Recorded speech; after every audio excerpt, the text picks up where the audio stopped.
Oo, thank you din. Salamat din.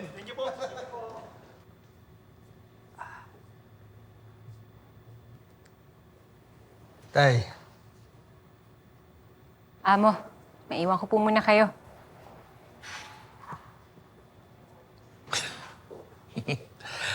Anak ka ng pato.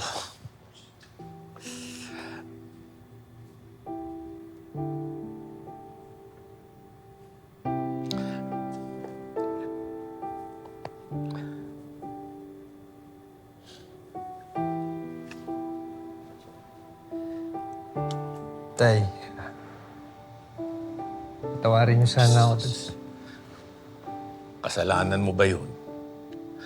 Tonyo, ginawa mo lang yung trabaho mo, di ba? Pwede ba tayo maupo?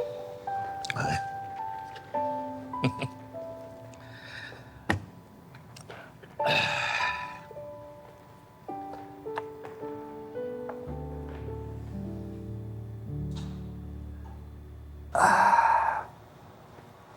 Ang totoo ho niyan, Tay,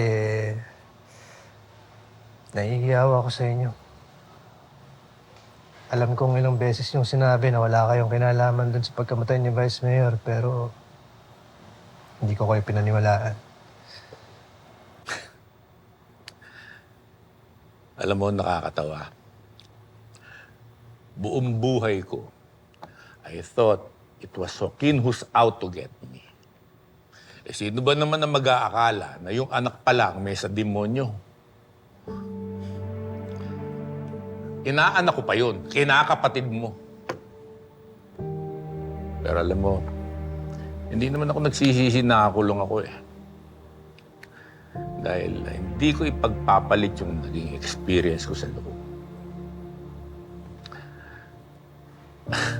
Alam mo ba na mas may isang salita pa yung mga tao sa loob? In a way, nagkaroon ako ng bagong perspective. Perspective? Perspective, dahil bago ako nakulong. Puro mga material na bagay ang mahalaga para sa akin. Pero ngayon, nagbago na. Hindi na. Alam mo ko, ano? Ano? Oras. Yung oras na makasama ko ang mga mahal ko sa buhay. Kaya, huwag na tayo mag-aksaya ng oras para dyan sa mga bagay na hindi na natin maibabalik. Ang isipin mo ay yung mga natutunan mo sa mga naging experience mo ngayon. At kung paano mo to i-apply sa mga susunod na mangyayari. Hindi pa naman siguro huli ang lahat, ano? Pwede pa tayong magsimula ulit.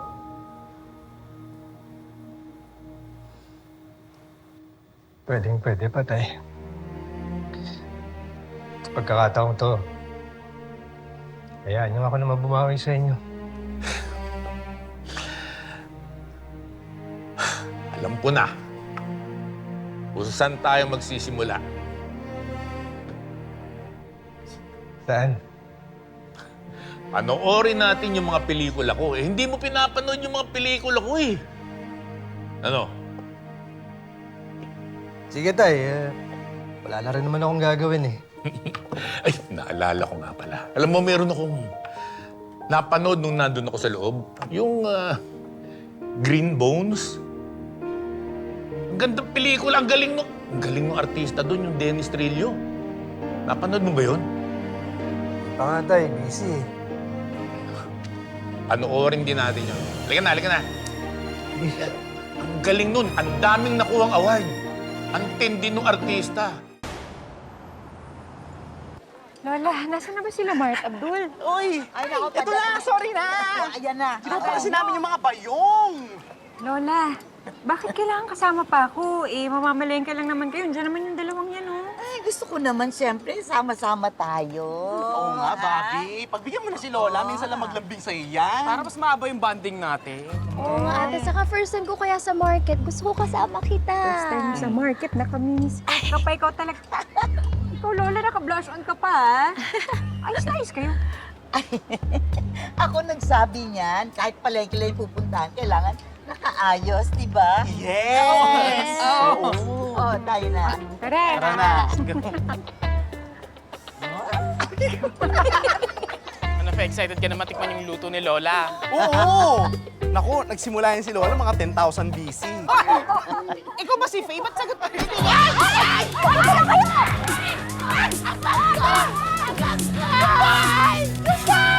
Papalik! Hoy! Miguel! Hoy! Teka. Papunta sila na Station 12. Hoy! Hoy! Miguel! Nasa ka ba?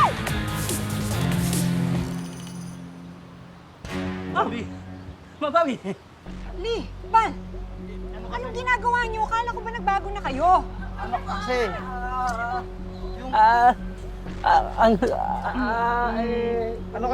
Huwag kang kikilos.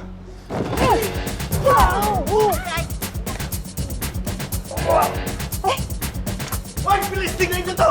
Tonyo! Tonyo! Sorry! Ano ka ba? Ano ba ginagawa mo?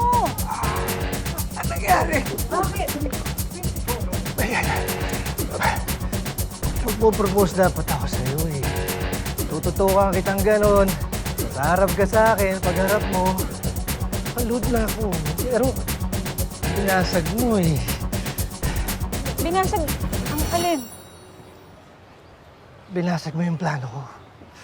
I'm sorry. Instinct yun. Alam mo naman. Parang hindi mo naman ako kilala eh. Okay lang. Tutuloy ko na yung proposal ko ha.